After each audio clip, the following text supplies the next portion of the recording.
whole thing that keeps us from even pursuing whatever that next level is the belief that, oh, I'm not there yet. And then we shoot ourselves in the foot. It's like we attach like a one of those like cannonballs to our own feet, and we're like dragging it along, just like, oh, I'm not there yet. I'm not there yet. And that phrase or that belief itself is the thing that's keeping you from recognizing that you're always there.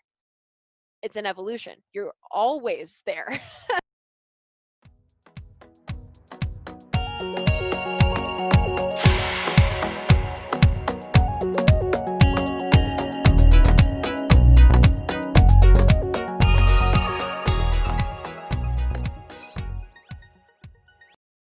Welcome back to the Rebel Reality Podcast. I'm your host, Erica Lester. This is the show where we pull back the curtains on what we've been taught to believe about life and make our own rules to create a life that's amazing inside and out while doing our part to make the world a better place. I'm super excited for today's episode. I have a dear friend of mine here, Miss Katie Hitchcock. How are you, Katie? I'm so excited to be here. Me too. And in all honesty, I wouldn't be here at this point in time if it wasn't for you. So I'm especially stoked to have this conversation with you. And of course, since you're a dear soul sister of mine and we have conversations like this anyway, it feels really potent to share the magic with the world. So that's exciting. I would love for you to introduce yourself to our audience for anyone who might not know who you are. Yes, of course. So I am Katie Hitchcock. I wear a lot of hats, and that's actually one of my missions, is to help people recognize and understand that they don't need to put themselves in a box. You get to be all of the things. I'm an extreme sports athlete, a podcaster, a coach, and a quantum healer. So all the things. And the more that I started discovering these aspects of myself, the more I realized how intertwined really everything is, but how my life experience has just kept building. And I think a lot of people end up feeling like something in their past was a waste of time, which is never the case, and that they can't be this part of themselves. It doesn't fit with the persona or the social media image or whatever it is with the business they're trying to create. And really the most potent medicine for the rest of the world and your clients is for you to be fully all of you and feel good being all of you and all the different facets and aspects of you. So that's the quick and dirty of my intro. I love that so much. And you and I have been on this journey for a few years together now. And although we use different terminology, we have a lot of the same beliefs, the same things that we stand for. And the word for me, rebel, really embraces exactly what you just described, right? It's this idea that like you get to be you, and the only rules that you have to live by are the rules that you choose. And the more that you embrace yourself, the term higher self gets thrown around a lot. For me, that one's a little harder. I have started using I agree. I've started using the term soul self, because that to me feels like a relaxation into more of who we are. Higher self feels like it's on a pedestal and I'm not there yet. Yes, like it you're has always working bothered me towards when it. someone's like, what would your highest self do? And I'm like, I don't know. I don't know, because she's way out there. I don't know. I'm not her yet. But the whole thing is like, yes, you are. I'm like, cool. So why do we call it higher self? Yeah, I agree. That's always been a like an annoyance of mine. Yeah. So I like soul self better. It's like this thing you're striving for, as opposed to something you are, the you that you already are, that you just get to remember who you are and like allow yourself to be more of that. Yeah, because it's like, who was it? Who's the guy? This is so sad. People are gonna laugh. Who is the guy? Who's the sculptor who is has the phrase or the terminology that the sculpture is already within the stone? He's like, I'm just getting rid of everything that isn't it. Like I'm revealing I have no it. idea. It's already there. Oh God, we're gonna get so much mail. He's famous historically, and I can't remember his name. But is he hopefully dead? people, yes, very dead. He's Italian Renaissance era kind of. Da Vinci, Michelangelo. Those are Maybe both painters. But Aren't they both painters? They did a lot of stuff. We aren't. And they're also cultured. inventors. You guys, crap. It's okay. It's all right. It's in our minds. But anywho, the whole idea is that it's already, your higher self is already within you. And I love that. I love that description, because it really is right. It's like you we all are spiritual beings here having a human experience, right? Hmm. And so when you really let that land, and if that's really what you believe in, the idea that we have to be something we're not, or that we're like trying to be better than we are, just doesn't really make any logical sense. It's like, for me, it's more about remembering who we are, right? And allowing ourselves to really truly like embody that full sense of self-love and power and like all the things, abundance, like everything that we get to be here. But this has been on my mind lately. Like, if we're spiritual beings here having a physical experience, why would the goal be to not be human anymore and instead like have attained this really super spiritual like pedestal, right? Like if trying to get on this pedestal of this thing, we came here for a physical experience. So wouldn't we embrace the physicality and like the experience we came here to have instead of trying to get back to something else and to shed all of that? I don't know. It's just so Yeah. interesting. No, I agree, and that's been like the history of, of people seeking out gurus, and that's only like the last two generations where that was still really a thing, and it's been in this last, I don't know when it really started, but gratefully I've found mentors who are never been aligned with that. They're like, I'm not above you. I'm not a guru. We're all on different paths. Like, you never feel like you're looking up at somebody. You always feel like you're at a table with them, like having a conversation with them, not like they're out of reach or, oh God. And of course you may admire the shit out of them, but they're not better than you. And they're the first to say it. They're like, I'm not better than you. I've just followed my soul maybe a little bit longer than you, and you're still on this path. You're here. You're doing the same thing. And because the whole thing that keeps us from even pursuing whatever that next level is the belief that, oh, I'm not there yet, and then we shoot ourselves in the foot. It's like we attach like a one of those like cannonballs to our own feet, and we're like dragging it along, just like, oh, I'm not there yet, I'm not there yet. And that phrase or that belief itself is the thing that's keeping you from recognizing that you're always there. It's an evolution. You're always there. Yeah. Where you are now is where you wished you were a year ago. You're always accomplishing a place that you wish you had been in the past. And so when you kind of like ground into like celebrate that, and you just take the charge away from it, you're like, cool, this is the goal, is evolution over my lifetime. So there's nowhere to get. And I I like love to use the metaphor as a, I like to road trip because I've stayed at your house so many times, and I'll drive typically until recently like 25,000 miles a year, as an extreme sports athlete, and also just love traveling and seeing what the U.S. actually has so much, and people are always trying to leave. I'm like, it's actually really cool here, and I love traveling elsewhere too. But I think I've been attached to my car. My car is my like, it's my big backpack. I'm like, no, it's my favorite. I love a And good road trip too. yes, and the road trip metaphor is like, if you know you're on a road trip and you're eventually going to get to where you go, and the exact time, maybe you have a general idea of what time you'd like to get there and what general area you'd like to end up in, then who's to say I can't pop over into this town and hang out for a day? Or who's to say I can't go on this adventure or find something like roadside carnival or something that's just like, whoa, I wasn't expecting to find that. Let me go explore that. And there's no stress about it, because you know that you're going to end up where you're going.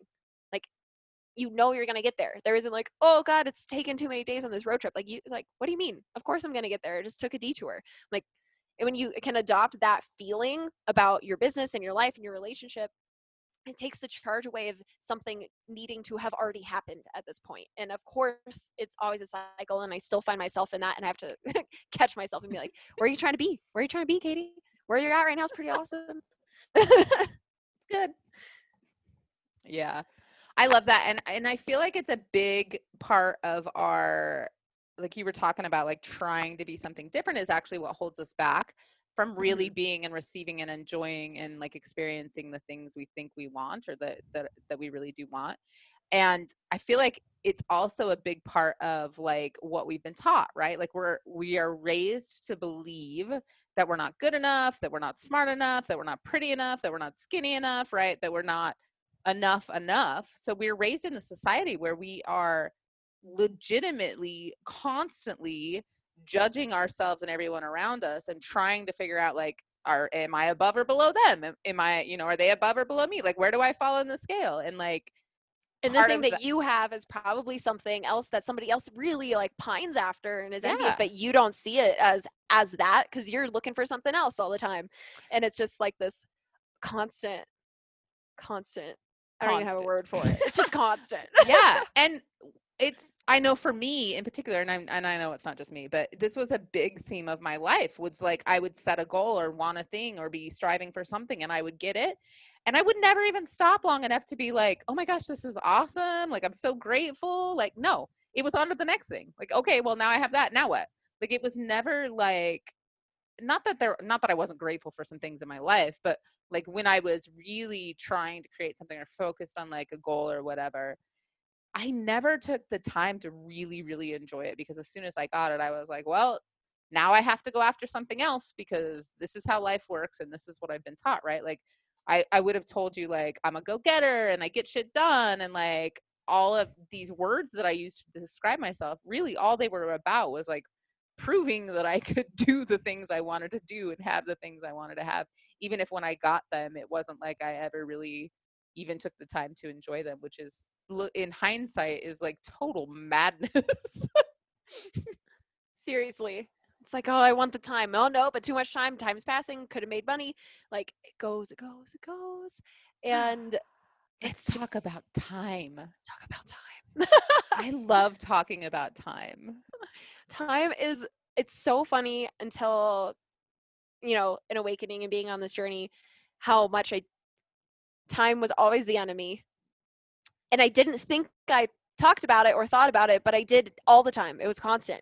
I was constantly thinking about time without recognizing I was thinking about time. Hmm. Because it was always this, there isn't enough time. What time is it? Hey, can you tell me what, like, endless.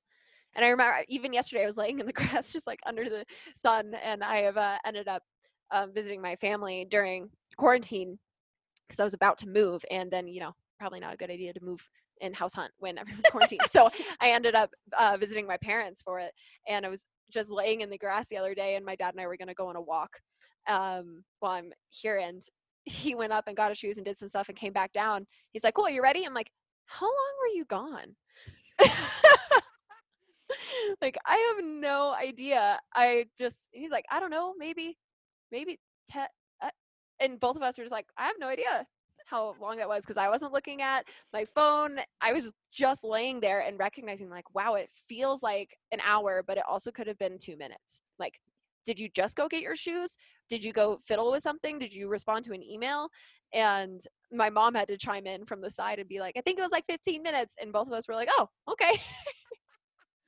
I love it so much because I also was like uber obsessed with time and I was I had a business, I had children, I had a husband, we had animals, we got a lot of friends and family. Like, my daughter was a dancer and my other one was like in art and choir and all this stuff, right? Like all of these things. And it got to the point where all I ever was doing was like rushing. And I Mm-hmm. raised my children and I was just like, hurry up, hurry up. We got to do this. We got to do that. We got to do this. We got to do that. And now my kids are 20 and 22, about to be 21 and 23. I have no clue how that happened because I'm pretty sure I'm still only about 25. But I look back and I'm like, why were you in such a hurry? Like, none of Mm-hmm. those things I was rushing to get to were important, right? And it's like, I have a friend that we actually joke about it because her daughter, who's a year younger than my youngest, she has other kids, but at the time she only had the one.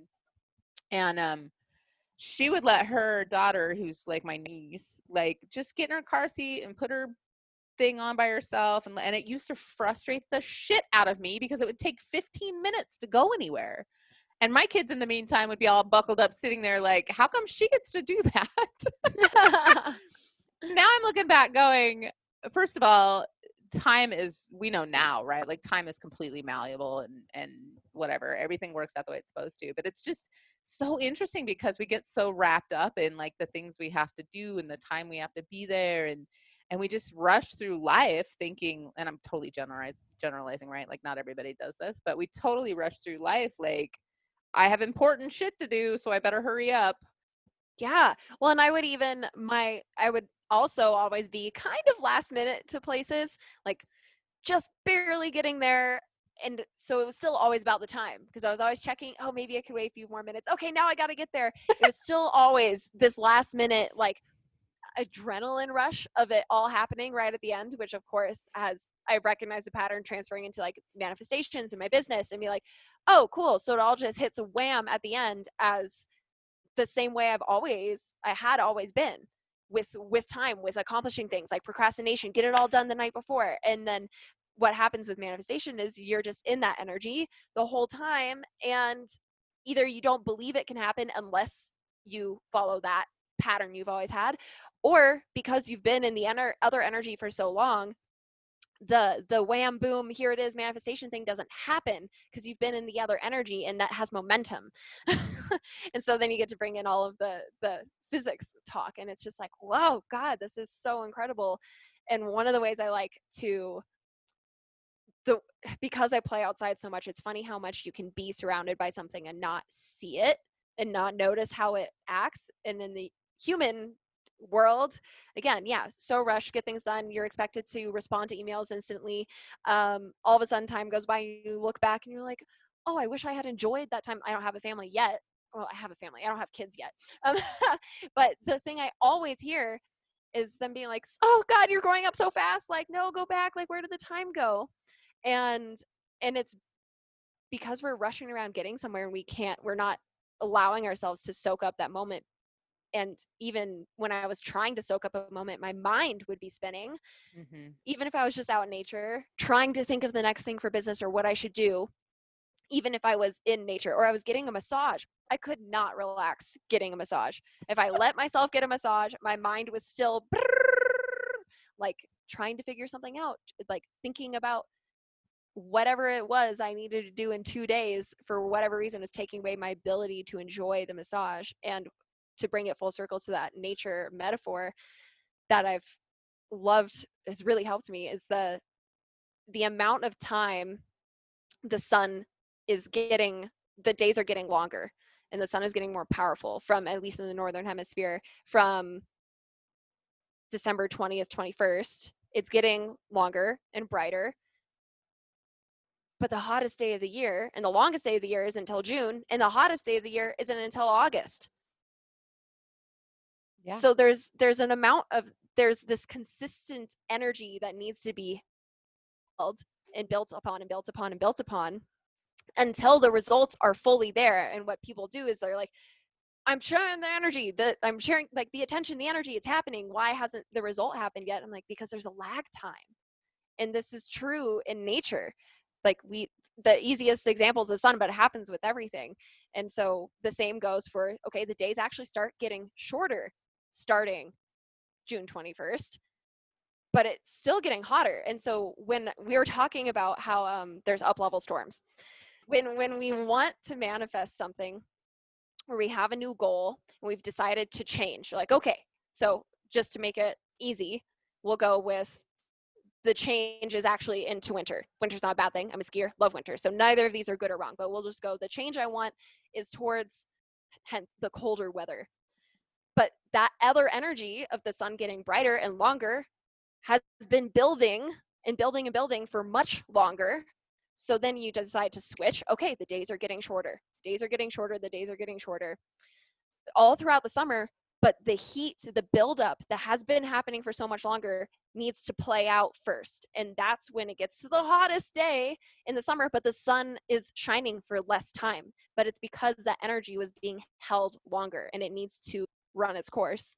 Then it starts getting shorter and shorter and colder and colder. And you feel the difference, but it didn't feel like anything was changing for quite a long time before, but it was working the whole time. The energy was consistent, but there's a lag period, and the old energy needs to run its course. And we see that with the sun and with nature all the time. But if we don't take the time to see it, then we think we're psycho, because I've been focusing my energy, my manifestations, and it hasn't happened yet. I'm like, it has. You are doing exactly what you need to do, but there was old momentum that needs to play out the same way that the hottest day is after the longest day. In the same way, the middle of winter is actually when the sun's getting brighter. Like, Yeah. the best snow seasons are when the sun is around longer.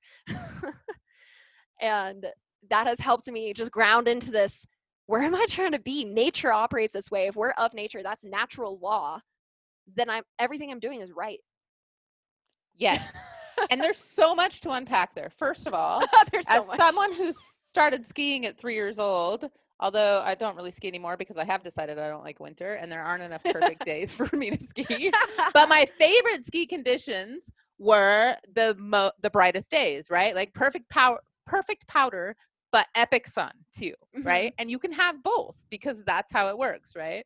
The other thing is like it's like this idea when you were talking about that, it was like, of course, because it takes a while for the energy of the sun to get to the earth, right? And so And for it it's to hold, for like the yes. earth's like there's cities that are holding heat, but also the ocean and also all of the rest of the earth that's holding heat, all these heat sinks. And so it's becoming the earth that is that warm. And so the weather changes, but it doesn't do that the day that the sun starts shining brighter and longer. It doesn't do that. It takes more time to get to that point. And so essentially the earth is embodying It's so summer. beautiful. The earth is embodying summer before the hottest day of the year in order for the hottest day of the year to even happen. But it's And but it's embodying it consistently, day after day yes, after day after day day after after day. day, even when it doesn't seem like it, and all of a sudden, oh, it's spring skiing. Oh, okay, I kind of see the difference. It's kind of happening, but it started before snow even fell, or before it kind of started falling. Like Yeah. the the we had the solstice. It's actually going to get brighter every single day. That's before Christmas. Not even really winter yet. And then all the storms come, and then it's the guts of winter, and then it's like ski season. It's still, even though the sun's getting brighter every single day, the guts of winter happen at the beginning of that change. And the same thing happens with our manifestations and our energy and trying to change our beliefs. And when I had this realization, I was channeling it during a program. It came through and I was like, oh my God, like, of course this is the way. Because it always felt so distant and confusing and contradictory, like learning about energy and manifestation. I'm like, but why is it like that? Why can't it just be instant? Because humans are taught and conditioned for things to be instant. Microwaves, fast upload speeds, et cetera, having change happen so quick when it's always been constant. And one of the favorite teabag wisdom things I've ever gotten was that nature is never in a rush, yet everything is accomplished. Oh, it's And I was always like, perfect. this is really awesome. And as an extreme sports athlete, and as I was kind of saying at the beginning, how everything starts to tie in and make sense for me and my life and my life experience, which will be the same for everybody when they start to surrender to it, is that when I've started to pull in all these different ways to play outside, which is skiing and kiteboarding and mountain biking, and I've been a raft guide, gonna get more into kayaking, rock climbing. When you allow yourself to enjoy every season, then it doesn't feel like you're leaving something behind or always just looking forward for the next thing. Like, God, I hate winter. I can't wait till summer gets here. Yay, summer. Oh, it's over. Now I'm going to be upset for 6 months. Like, if you decide to find in whatever way it is for you, so if you don't play outside at all, then like, what different things can you cook? Could you learn to cook seasonally? Because that would be a challenge. Could you pick up, you have inside hobbies versus outside hobbies, like something that allows every season to be enjoyable. And so when this comes to personal like cycles and seasons, when I'm in a funk, or if I'm working through and processing some inner work that's just like sticky or like dense, which would, like, I love winter, I'm a skier, but symbolically that would be a winter of a personal season. It's to be like, okay, well, it's time to go inside. It's time to go in. It's time to, how can I stay warm? How can I care for myself? How can I, how can I metaphorically cuddle up by a fire with a book, but with myself, and have that be okay and not trying to be in summer go, go, go energy. And when you find a way to enjoy each season, then you're not upset about how long or short it was or that it isn't happening, because there's always a way to enjoy each one. Yeah, that's so freaking beautiful. And to add to that or to expand on that, the idea that like we all as humans have seasons, and it doesn't Mm-hmm. necessarily mean the seasons are like we have micro seasons, we have seasons, right? We have these different cycles that we're going through. And when we start to, this was a big one for me, and I see it in a lot of my clients too, is like this idea that I'm not, and I've been having this conversation a lot recently, like I'm not being high vibe enough, right? Like if you were to Uh-huh. compare high vibe to summer, right? Like if you're always constantly seeking for that feeling of like the sun on your face and like being out with flowers and all of that stuff, and you think that that is the goal, to constantly be in your summer season, you're actually discounting all of the gifts and all of the magic that gets to happen in every other season. And we have this idea that the only way, if we tie it back to manifestation, the only way we manifest is by being high vibe, by being in our summer or whatever. And that's bullshit, right? Like you No, can it's manifest. about your relationship with each season, not Yes. about the season. It's Yeah. how do I feel about summer? How do I feel about fall? How do I feel about winter? How do I feel about spring? And what But are my in your personal life, expectations? like what are my expectations for myself? Can I not like and I've noticed this in the outdoor extreme sports world of like, oh, get rad. And so they're trying to maintain the summer attitude, or not even attitude, but yeah, the stoke and the high vibeness in every season, which I get.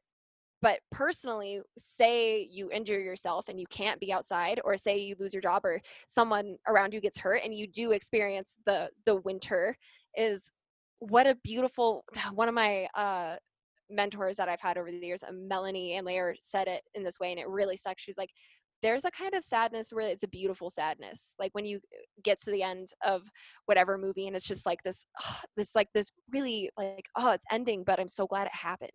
Like Yeah. sadness. And we can have that, especially if you're going through or experiencing ego deaths or leaving something behind. It's like, just because it's ending doesn't mean like, well, good riddance. Like you don't have to have the good riddance energy. It can be like, that was really amazing for what it was, and I learned so much, and I'm sad it's ending, but I'm also really like, I don't know what's on the way, but I know that I need to go forward. And we get to like, that's also a beautiful, amazing feeling. So the relationship with that cycle of feelings is it isn't that bad emotions are bad. It's that we have a negative relationship with feeling bad. Yeah. And then we don't let ourselves feel them, which means we're Mm-hmm. just shoving them down and ignoring the emotion and ignoring whatever it was a signal to or whatever, and causing that energy when it's not released, right? That Mm-hmm. emotion is just energy. If we don't allow ourselves to feel it and release it and witness it and hold ourselves in it and all of that stuff, and be grateful as much as possible for what it is, all we're doing is storing it for later where it gets to come back up multiple times, or it gets to, keep us from the thing that we think we desire, or it keeps us from really tapping into our intuition or understanding like our guidance or whatever it is, right? Like we store that energy in some layer of us that actually disconnects us from Mm-hmm. not only that cycle but from everything else we're wanting to receive in this physical experience. And so when we try to run from it and hide from it, which is what we've been taught, right? That's how we've been raised. Then we're actually creating this cycle of having to come back to it over and over and over again until we actually are willing to witness it and release it. It doesn't Yeah. go away. Yeah. And it's so necessary to like, it's I recognize how much of like a total hippie chick I sound like when I start Me talking too. about nature in this way. But it's when you see it for what it is, this is how the entire world operates, and humans have like over time have been conditioned to think that we're separate in some way. And not to say like don't take advantage of when things can happen quickly or any shortcuts, but it's still like honor it when it's going to happen.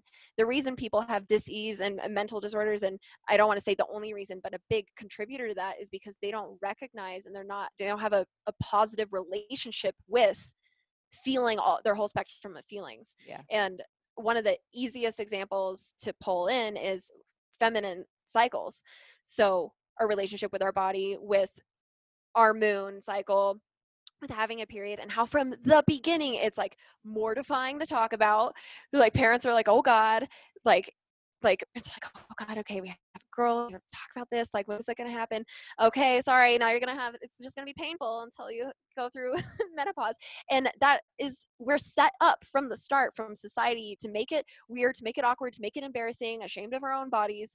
And it programs women to want to operate more in a masculine energy from the get-go, because it isn't valued to be in feminine energy and to respect the cycle of nature. That's what it is. And so when that women experience it in our bodies, but everyone experiences it in, like, God, I've met people who are like, ew, nature. And I'm like, I'm sorry, What? how are you breathing? Like, and what happens with that is, and this is reflective of the masculine feminine energy everyone has with them. So I'm sure guys, like, if you're listening, try and relate this just to like being instead of doing or trying to fix, just the being, just like allowing something to be what it is. And you'll notice this in relationships all the time. You may notice that you want to fix whatever's happening with your lady, but they just want to be heard, and that's the feminine energy. This isn't to shame masculine energy at all, but when we're overdrive and masculine, that's like being overdrive in summer energy. It's like, get everything done, it's good weather, let's go, let's do. And then we don't allow the other seasons to happen, where egos die and things shed away. And so as women, in the example of our bodies, if we just hop on synthetic chemicals for hormones, our body gets disconnected from that cycle. We don't recognize that it's within us, therefore we don't respect that it happens everywhere, especially in nature. And it's just wild to see it all play out. So what happens is then, yeah, we resent ourselves, we resent our bodies. It's inconvenient. I'm inconvenient is what really is underneath that. I'm inconvenient. I resent myself is kind of what is underneath the my period sucks, fuck this vibe. And when it's actually just like, when you tap, I felt so weird initially, like letting myself tap into the magic of this and cycle, and taking a full day, because society isn't set up for cycles. So allowing yourself to take a full day off because you started your moon in corporate world is like, okay, excuse me, what? Like, so that would be terrifying for a lot of women to even contemplate, or they'd be like, yeah, okay, cool, I don't need that, which is fine, that's your own journey. But you're just blasting through your seasons and just trying to maintain summer in your body, just like the way a tree can't hold on to leaves all year round. The tree's going to die. Like, it can't maintain that. That's not how nutrients are spread. That's not how the cycle works. It isn't maintainable. It isn't natural. So when we don't allow ourselves to slow down and respect and take care of ourselves and just be like, oh yeah, okay, go inside, like take care of myself, let myself have a day where nothing's happening and just be still and just like care for myself and love myself. That would be the winter day, right? The day that it starts, those first few days of period would be that. But so many people are so uncomfortable with that they just try and blast right through and stay in that I've just blast off, because it's a nuisance for me to have this. I'm inconvenient, so I don't want to allow myself to see this as a superpower, or to see this as like, this is how nature actually is. This is how the moon operates. Legitimately, the moon goes in cycles. We don't judge it for a new moon or a full moon. And it's just so funny how much I rejected this kind of even conversation. It felt really woo-woo and really weird and really out there. But when you're in it and you've healed those parts of you that just want instant gratification and just masculine energy, we need to balance. Guys, love you. We need you. We need healthy masculine energy, but that still needs to be balanced out, or the battery runs out. Yeah. And when you're in it and you've healed it and you see that pattern and you start to embody it, you can't imagine going back, because you feel it. Every part of your body is being like, no, it's like screaming at you.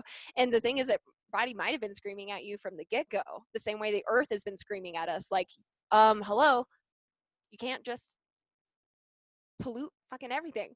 Like, go in cycles. Stop! It's the same as monocropping, the same as like the parallels are play out in every single thing. Like, the consistent not letting anything recover course goes for our bodies as well. And then we get burnout and overwhelmed.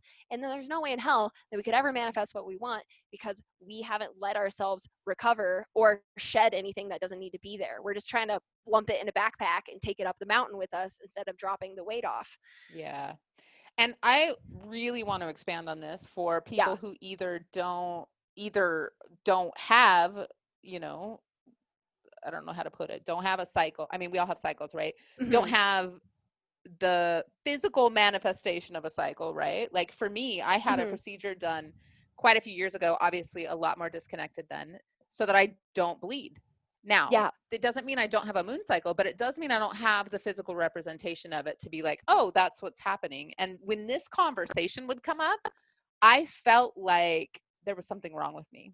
Like, because I can't have this conversation because I made a choice, that means that I no longer bleed, that I somehow was less of a woman or couldn't tap into this intuition or whatever. So if you're listening to this and you're in the boat I am in for whatever reason, or maybe you're not, and you're not, for whatever reason, whether you're a man or whatever, you don't have the same kind of physical evidence of your cycle, You do. It just Yeah. shows up in different ways, and it doesn't necessarily have to be your moon cycle. We have all different kinds of cycles, right? And so really what I've learned over time is that the key is having an awareness of what's going on for you. If you feel Mhm. tired and you don't feel like doing anything, ask yourself, is that because I need this time to recover, right? And if the answer is yes, then let yourself have that. We've Yeah. been taught to shame ourselves for not being in action, or for not getting more shit done, or for needing a break, or for needing some downtime. And actually all that's doing is disconnecting us more. It's running us more into the ground. I mean, we're seeing it in terms of like how sick people are getting, and like mental health in the world, and like all of these things that people are And having to coffee, deal. coffee, coffee, coffee, coffee. And I love Yes. coffee, I love but coffee. I don't rely on coffee. I sometimes And do. but I've also gone through like, and oh my god, I love my dad to death. We got him 50 pounds of coffee for Christmas once. Like coffee is part of my surroundings and is part of culture. But yeah, and I completely agree. And I'm really glad you brought that up, because and then there's also the women who just don't resonate with this conversation because it's really like, what, triggering, Yeah. weird. And I never ever in my whole life ever thought I would be having a conversation like I this know. and celebrating the fact that I have a cycle. Like, and I didn't, because I had an IUD for so many years and I loved it. It was like, oh, this is so convenient. I don't have my period at all. Like, I Yep. loved it. And then I started getting this nudge, and no judgment for anyone here who doesn't want to go on the path I did. You're on Yeah. your own journey. No Like, so judgment don't, here ever. no judgment ever, ever, ever. So just, if this resonates with you and you're curious about it, awesome. And if it's kind of like it doesn't, then just leave it at the door. Like, there's no reason to make yourself right or wrong about this. But I did start getting nudges of like curiosity, because I had learned from women that were talking about this, like kind of as a side comment. Like, I never even took a course on it. And then I started getting these universal nudges of like, you don't even know what you would be like because you've been on the pill or an IUD since you got your period. Like, I got it, let me see. I probably went a year without having anything, and then I started, what year did I get it? It was probably more than that. I got on the pill my junior year of high school. So I had had it for a little while, but all in all, as far as puberty goes, I hopped on the pill right away and I was like, I don't know what I am like post period, but not on the pill. And Yeah. it was just kind of this like, it was so normal. And the same way it's so normal for like so many women to be on thyroid medication. And I'm like, can't, what? Is it, there's got to be another way. Like, Yeah. if our hormones and the way our body operates comes from food, then, and our cells are literally built from what we eat. That's why when people talk about you are what you eat, that's the breakdown of the chemical and the proteins and everything that then rebuilds your cells. Like, you are what you eat. You are And literally you what are you eat. literally what you eat. Because your body is breaking down that energy and then rebuilding your body with it. And that had always interested me, and it was more just a curiosity, and it still took a few years from that realization for me to like kind of feel like this feels like the right choice for me. So don't ever let anyone shame you into decisions like this. I had to come to it completely and fully on my own, and nobody ever forced me into the choice of going off that. But I also now like naturally track my fertility, not because I want to get pregnant, but because right now I don't.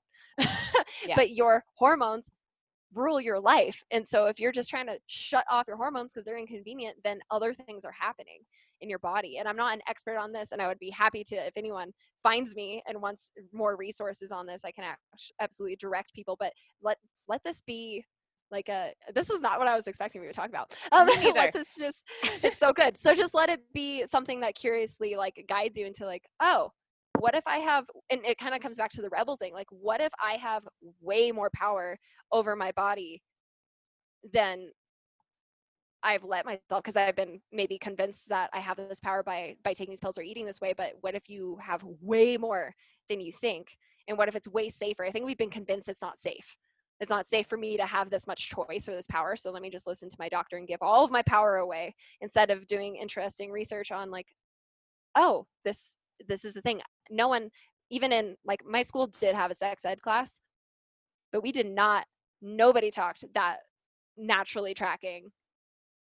No. That was not a thing. That felt like the most irresponsible thing you could ever do. And when I learned about that and how consistent and safe it is, and then you know your body, and then you trust your cycle as far as like I'm feeling lethargic. The food you eat even changes. And so I guess to bring it full circle to anyone who doesn't have this cycle, or to men who don't experience this either, you experience, I'll use the example of extreme sports, when people are like, oh, the weather's good, let me get out every single day. It's perfect. It's Bluebird. I have to go out. I feel bad if I don't go out. Like, I got to go get 3 sports in. Like, this is the world that I come from. And it would feel bad, or like FOMO, or just like, like I'm a fuck up. I didn't do anything with my day. When you're used to the energy of doing so much, taking a day off and legitimately not doing anything, not trying to be productive whatsoever, and just enjoying the day without needing an adrenaline rush to do it, feels irresponsible. And it feels like, or I feel bad. I have to confront feelings that maybe I've been pushing down for forever. If I take this time off, if I take this time away from preoccupying myself, then I have to address, or have to look at things that I don't want to look at. And that was not a conscious thought for me at all. I didn't know it until I started trying to take days slower, because there is a winter where I didn't take a single day off. And the universe slapped me upside literally the head with some concussions to be like, slow the fuck down. Yeah. Like, take care of yourself. You don't care about your body. That's what the universe was like. I was realizing, I'm like, I don't care about myself or about my body, and I don't care for it, even though I'm like, I'm getting all this exercise and I eat well, and it's like, cool, but where's the rest? You almost get no sleep. You're just going. You're supplementing with all this other food that's supposed to give you energy because you can't source it yourself. Like, all of this stuff. And I didn't recognize it until I started getting hurt, because my body was like literally running out. It was like, trying to have the tree maintain leaves when like it's the one last leaf is hanging on, and you're like, I can still do it. I'm still fully going. Well, we all got slapped upside the head recently to take a rest, didn't we? Right? I mean, yes. take, whatever you believe about what's been happening this year, and like all of us being forced to stay home. Well, maybe not all of us, but like we just got a big old global slap upside the head, because the majority of us are running that same program of like, I'm only as valuable as the things I do. And if I stop doing the things, then I have to sit with the stuff that's actually coming up for me to have an awareness around. And the thing I know where I'm at in my journey now is like, that stuff that's coming up for you to look at is the magic. It's the power. It's the abundance. It is the stuff that when you slow down and you allow yourself to experience and see and feel and witness what's really trying to come through you, and when you honor and respect your body and your mind and your soul, and you actually give yourself what you need, that is when we become that embodiment of the soul self we were talking about. That's when we get to receive the things we've been creating. Because if you're running, doing, and you're not paying any attention to that, the stuff you think you want can't find you anyway, because you're too busy running around all over the place. Exactly. You're not open and available to receive it. Mm-hmm. And oh God, I'm blown away by all of the nature metaphors are like strong right now. I think it's just because I'm looking out my window. But the same way, it's about the conditions. It's not about time. It's not about like you put a seed in the ground. It's not about time. You're not going to dig it up and see if it's working. Yeah. Like if you're killing it. Yeah. And so it's same goes with manifestations. It's like, how do I plant the seed, the intention, and know that's happening, and how do I nurture the conditions for that to thrive? But if you're operating off soil that isn't used to being cared for, and then you're trying to shower it with water, then it strips things away, because it's just like it hasn't been maintained along the way. And then all of a sudden you try and change it. It has to be this gradual buildup. Okay, how do I bring this back to life? Not how do I just shower it in like fertilizer and water and sunlight when it's never had it. It's like you can drown a plant kind of thing. It's like, no, you forgot about it, and then you cared about it all at once instead of bringing it back to life. And we do that with ideas and with ourselves. And I truly do believe in quantum leaps. Like I've had some experiences in my own life, and like I know, right? Like we know people that have experienced that. It's not that, I want to clarify this because this was a big one for me. It's not that it has to take forever for you to start seeing stuff in your physical reality, and for you to start feeling stuff inside of yourself when you start to stop digging up the seed. Yeah, it's stop digging up the seed, and it's stop trying to control what it looks like and how fast it gets there. when we're constantly digging up the seed and like checking to see if it's there, then we're just reconfirming that it's not there yet, right? And it's this idea, Mhm. this is one of the things about time I have really been going deep on lately, is for a long time I had this idea that I could have whatever I wanted, but out in the future, like not right now. Right Yeah. now would be too much, but eventually I'm going to get there. And of course, what does that do? That keeps it out in the future, right? Like eventually, but I got to put in more work, and I got to be more worthy, and I got to do the inner work, or I got to do the outer work, you know? And I think we fall in the same trap with like the spirituality and the inner work, where we trade the doing in the physical world with like, well, I need to do more inner work, and I need to clear more blocks, and I need to fix more things about me before I can have the things I receive. But the energy is the same, right? You're somehow trying to be worthy and have done enough to be able to actually have what it is that you truly desire. And it just is so important to me that people understand it's not about the amount of time you put in or the amount of work that you put in. Honestly, it's really about like letting yourself have the things you desire Mhm. and being committed to like being the person, the real you, which is already there. Yeah. And just trusting that, yeah, what you're doing is happening. Like there's so much, just the seed metaphor, we'll just keep coming back to it. There's Keep coming. it's still like the seed has everything in it. Okay, back to soul self. The seed is the soul self. I have massive, like 40-foot tall aspen trees outside of my window. It started this tiny, As a and it was seed. as a seed, and it was still, so much is happening underground. Roots are going, the seed is cracking, it's pulling up all this stuff, it's doing so much work before you ever see it pop up out of the soil. And I think that's kind of the process of like loving on ourselves when we're in that stage, Yeah. and then not freaking out when a winter season comes around. The tree's not going to die just because winter happened. It's dormant. It's fine. It's just going for a sleep, and it's It's gonna still come back, there. and we can have those full cycles in like a day, in a week. It could take, oh, years. It could take, it's like just trusting the cycle of things. And the easiest way for me to like ground into just being like, oh yeah, I see flowers pop up, like crocus pop up when the snow's not even gone, pew, and then they're gone, and they don't come back until then. And then these other things will start to appear, and then they'll go away. And so everything has, it pops up exactly when it needs to. Yeah. But we're worried and judging, why isn't it here yet? Why didn't it last longer? Why is it lasting so long? And and when you start pulling yourself back from that and just kind of being like, oh, curious, oh, it's here. Or this is something I want. How can I nurture it? Yeah. And Well, if there's and something you don't want, stop nurturing it like a weed. yeah, exactly. And for me, it comes down to a couple things. It comes down to control, Mm-hmm. because we don't feel safe, right? We Totally. don't feel safe. And so we feel like we have to control every aspect. We have to control the amount of time it takes. We have to control like what is happening to us and all of this stuff, because ultimately we just don't feel safe. And when you really get to the place where you can feel and connect with, and I believe this, you can do this just through nurturing it, right? But really understand that you are ultimately, your soul will never lead you somewhere where you're not safe. You are safe and supported on every level. And that's not to say that bad things don't happen, right? Yes, bad things happen, right? We all know that on this planet bad things happen, but it's ultimately your safety and security and happiness is guaranteed in the long run.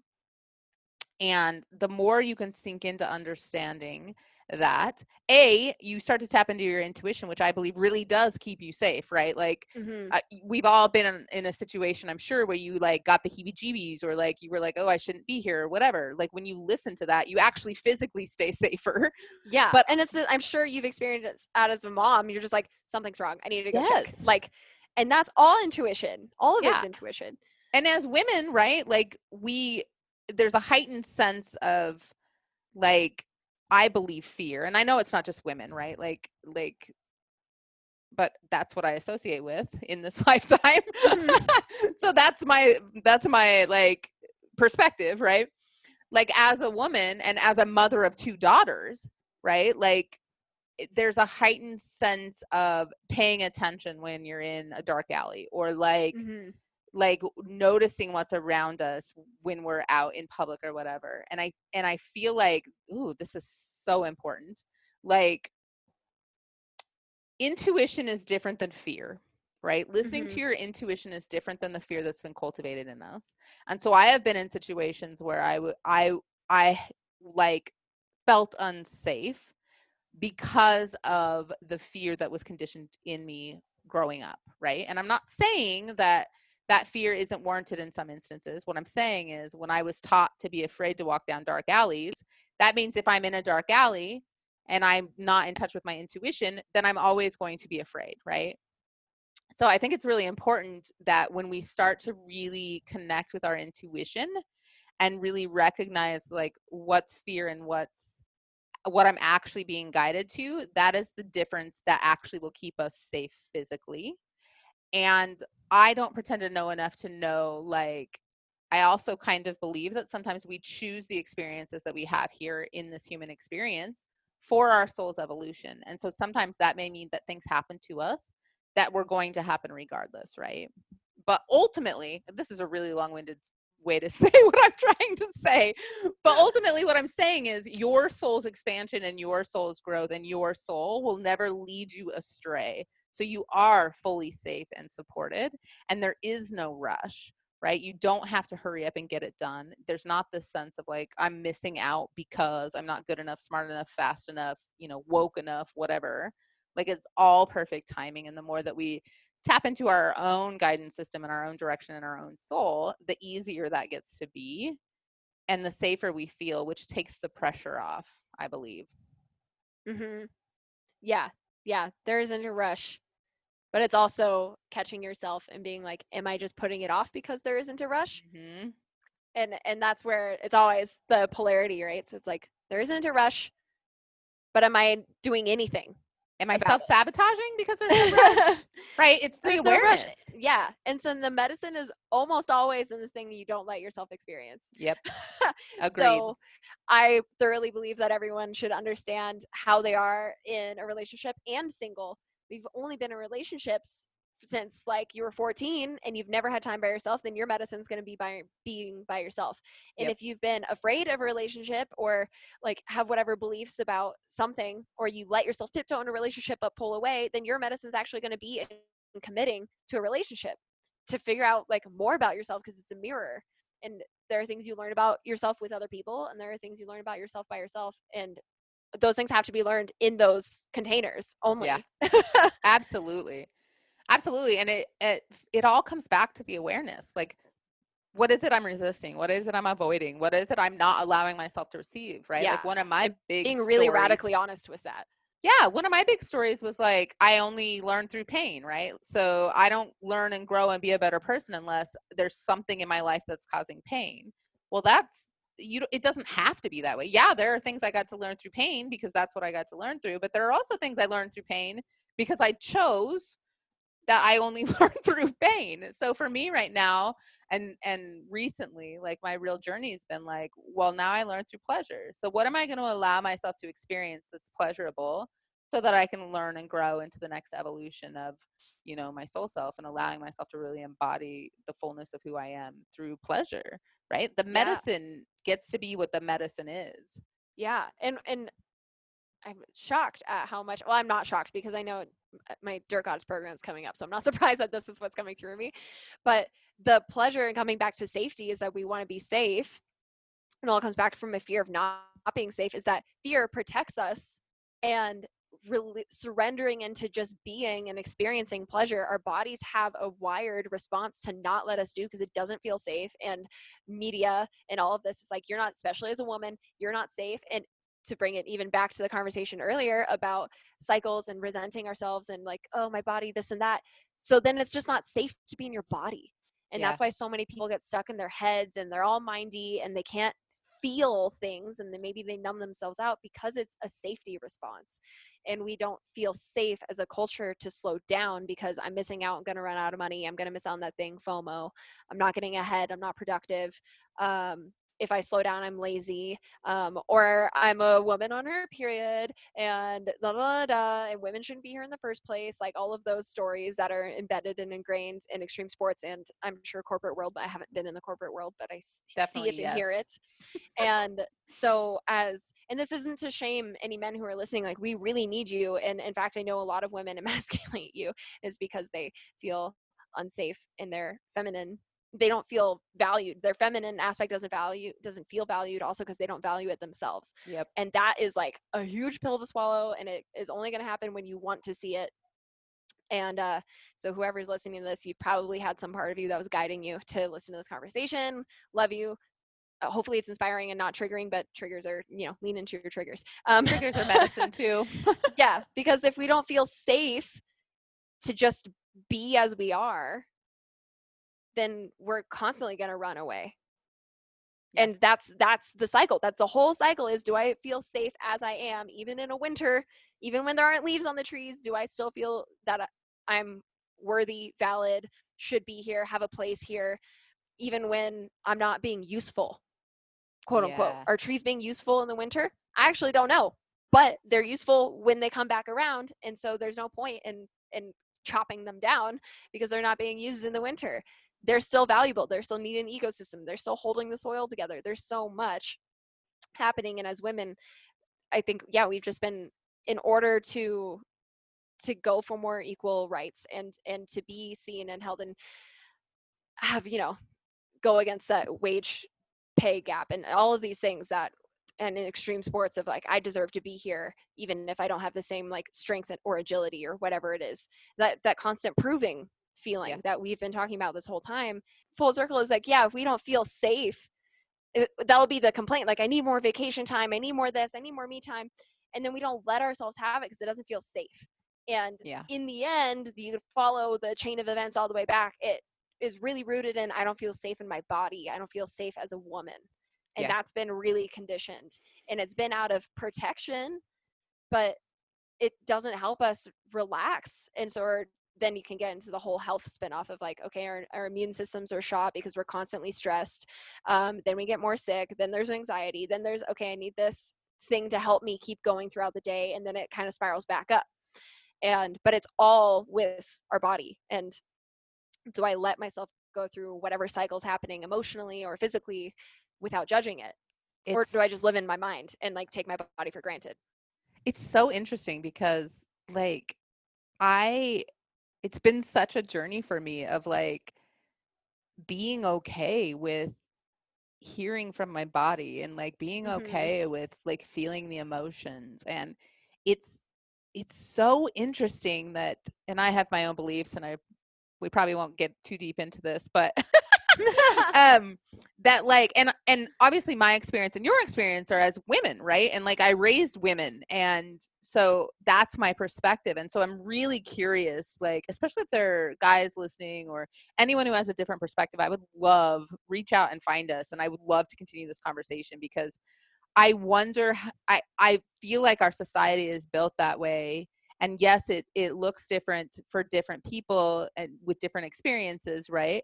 But it's like we're all being taught to disconnect from ourselves on every level Every level. because we are so freaking powerful when we come back to who we are and we embody who we are, and we love ourselves and we don't give a shit about what people say about us. Or I don't know if you ever get there, like I still have my moments, but like we're so powerful when we stop playing into like these things that we're taught and we really come back to who we are, and we feel like the full range of our emotions, and we hold ourselves in that, and we come back into our bodies and we honor our bodies. And it's still a process for me, right? Like I ate Doritos last night. I know they're not good for me. My body didn't want them. I was eating them going, why am I eating these? you know but it's just understanding that like you have everything you need within you. And yeah, we get led to different things and we get led to different experiences and people that help shape who we are and help us, go to the next level or whatever. But when we really embrace the fact that everything's within us and we already have the guidance that we need, and we already have, what we need to take care of ourselves, and that we're already safe, it takes so much of the pressure and control from outside away, and it really allows us to be who we came here to be and experience what we came here to experience. And I Mm. truly believe the more of us that do that, that's how we change the world. Yeah, absolutely. And when you start doing it, you may trigger other people. Like when you hold For your sure. boundaries, when you hold boundaries or you take time off for yourself, or if you're a woman, like this happened to me with when I was still ski coaching, is we would have runs during like Christmas and the really busy times where people would work for like 14, 20 days in a row. And like I get that it's needed, like we get to step up, but I definitely would go in. I used to feel afraid to go ask for days off, and then I would just sit there being like, I'm so tired, I can't even ask for a day off though, make money while you can. It was like the epitome of all the stories that come up is during those Hmm. weeks. And you're a ski coach, so you're in your ski boots, it's frigid temperatures out because it's the beginning of winter, so it's freaking cold. And it's just it's you're destroying yourself. You get up so early to beat the traffic and whatever avalanche cleanup they need to do, and then you're the last one to get out because of the snake the of people coming down the mountain in their cars, and then you sleep and get up and go do it again every day for weeks. And there finally came a point among my inner work where I stopped holding shame about asking for days off for recovery days. I was like, it's like your car. It's like, not gonna get oil. Nope, not gonna. The car can handle it. Just keep going. You're just like, when we think about for the machines, they're like, oh, of course you do the computer update. Of course you do your phone update. Of course you like shut it down so it can reboot. But when you don't, or specifically with cars, the whole thing starts clunking and falling apart, and then you're afraid to look at it because what else is wrong? What else needs to be looked at? What else gets to be healed? So with me, finally, I've stopped feeling shame around asking for those days off, but I would have communication around that. I wouldn't just be like angry, like I need a Yeah. day off. Screw you. This sucks. It would just be like, hey, when in your schedule, when does it make the most sense? So you still got everyone that you need and I can recover and then come back like fully with my cup full. And it was always received well. It was always like, yeah, so like please take care of yourself. It's also because I was, it's customer service. Me showing up crap in my worst state is not maintaining the best light of the mountain that I was working at, because then as an employee, I'm not operating at my full potential. And then I also could burn client relationships that way. So all comes back to like letting yourself take care of yourself, knowing that in the long run, it makes you more valuable and more loved and more likely to attract exactly what you want.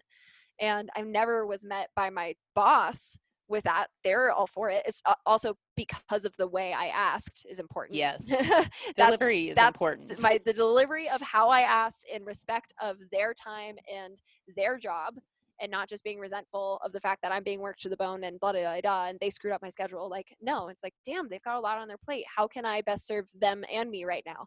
And that's Yeah. always the goal, is how can I have this be a win-win scenario? And then when I came back in the next day, or like I would get 1 or 2 days off and come back like fully refreshed, and people were so drained and destroyed.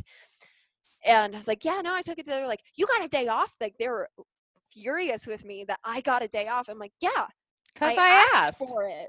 Like, go, you're allowed to ask for, no, I can't make money while you can. And all the stories come back up. And it's like, and that's what's trained into people. So if you may be hearing yourself a little bit right now in this podcast, like the way that you deliver or ask for a day off is going to be well received when it's respectful on both ends and you're going for a win-win scenario. And you know that you're going to come back like 100% charge, instead of trying to, I'm at 20%. Okay, charge it for a little bit. Okay, unplug, run it Well, down to 5%. Okay, back to 20%. Like, no, let yourself fully, completely recharge to 100%, and everyone's going to be better for it. Well, and continuing the work example, right? Like if you don't ask for the time off and you do run yourself ragged, guess what ends up happening? You end up calling in sick because you literally Mm-hmm. can't get up and go to work. And Your then you body's do like, yo, inconvenience, yeah. And then you have inconvenience not just yourself, but your boss and your customers and like everyone else. the Like, person that they may need to call in to take your spot, yeah. depending on what kind of industry you work in. Yeah, and Yeah. it's it's important that we are a stand and we are examples for the kind of behavior that we want to see in the world. And so by you honoring yourself and also honoring your boss and being, upfront but respectful of it, that's the kind of behavior that you're now modeling and cultivating in the people around you as well, which is really super profoundly powerful, I believe. This has been such an epic conversation, and I'm so glad that you agreed to do this with me. And for those of you that don't know, I know I was referring in the beginning to you being a big part of why this podcast is actually happening finally. And that's because I took the first round of your podcast course called Press Play, which was Yes. epic. So I don't know if you're running it again soon or what the deal is, but I want everyone to know if you're listening to this, and I'll let Katie go into it a little more in a minute, that if you've been thinking about starting a podcast, if you've got something to say to the world and you want support in really figuring out how to do that, she makes it really easy, because it was super overwhelming and complicated. And so in just a minute, we'll go into what you've got going on and maybe go into that more. But before we do that, I really want to ask you, because as you know, I love to really let whatever is most potent and powerful come through. I really believe that we are all just channeling the best information, the best impact we can at the time. And I really just love to know if there's anything that you could tell the audience right now, share with the audience, impart your wisdom. What is really on your heart to share with our beautiful people out there? On top of what all the epic goodness we've already talked about. On everything else. Yes, I think that what's really on my heart to share right now is that everybody deserves abundance, Yeah. but it's something that you have to allow yourself to see and pursue instead of looking for permission from somebody else. And with what's happening with everything from protests to quarantine to everything like that, this is the abundance that we get to tap into is always available. And what typically stops us is our judgment from feeling like we're worthy of it. And the thing is, everybody's worthy of it. And if we decide for some reason that, well, that I'm not, or this particular group of people isn't, maybe because I've been fortunate to experience more in my life so far, the goal is for everybody to recognize that we are abundance. And if we try and take ourselves out of the equation, then we're not allowing that truth of that's already available. We already see it outside every day, that that's there. Like everybody deserves this. And when you embody that and let yourself pursue it, you show everybody else that they're also worthy of it. And so you actually have such a stronger, more potent, powerful ripple effect when you see that worthiness in yourself and you give other people permission to see that worthiness in themselves. And if you don't do it, they may not find that example. Katie, I really appreciate you having this conversation with me. It just makes my heart so happy to share your magic with the world. And of course, I'm super appreciative to have you as a dear friend of mine as well. And I hope you're coming to see me soon. Um, yeah, I just can't even tell people how grateful I am that we found each other. I know, me too. It's been so epic, right? I love it so much. Um, and I really, really want to know what you've got going on, how people can find you, how they can work with you, how they can experience more of your magic. Please just share with us whatever you got. Yes. So I've got several offerings kind of going on every year. The podcast course is going to be around September again. I try and offer it at least twice a year, sometimes three. We just finished up one round, so it'll be a few more months. So keep that on your radar. If typically the thing I hear the most is there are a lot of people who, and this is open to men and women. I definitely talk about, we get into some of the woo about like attracting, like channeling information and calling in your like ideal listeners. But it's really just good marketing at the end of it. So we get into all of that if you're on the woo side, which I imagine you are if you're listening to this podcast in the Yeah. first place. And so we bring that into it as well. And I also have, which ended up being the tone of a lot of our conversation. It was not planned. Thanks, universe, wanting to speak this through. And I have a program called Dirt Goddess, and it's really about meshing those two parts of ourselves and balancing the masculine and the feminine. Also learning for some women, when we feel misunderstood or just not seen or heard by the men in our lives, and we still love them, but we want to create a better conversation, stronger relationships with them. How to manifest, if you don't already have, or improve the relationship that you're in, is how do I let myself feel safe to receive and be a goddess but still feel powerful? Like, how do I be a queen and not just like princess rescue me energy, which I know a lot of people reject. I personally rejected it as a woman in extreme sports. I'm like, I don't need to be rescued, I could do this by myself. But then I also never let myself be supported, and I recognize that. So we get into that, as well as oxytocin,